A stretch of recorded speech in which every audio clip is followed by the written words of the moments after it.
పెసరపప్పుతో ముద్దపప్పు చేయడం చూద్దాము.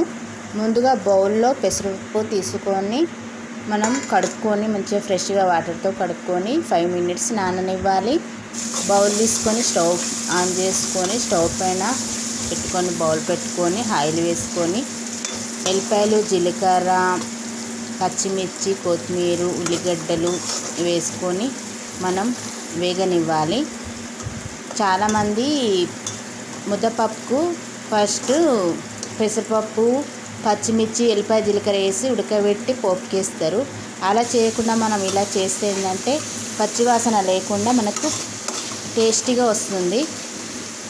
పచ్చిమిర్చి అవి అన్నీ వేగనిచ్చాక పెసరపప్పు వేసి మంచిగా వేగనిచ్చి వాటర్ పోసి మంచిగా మనం మెత్తగా ఉడకనిచ్చి మనం దింపేసుకొని మనం టేస్టీ ముద్దపప్పు రెడీ.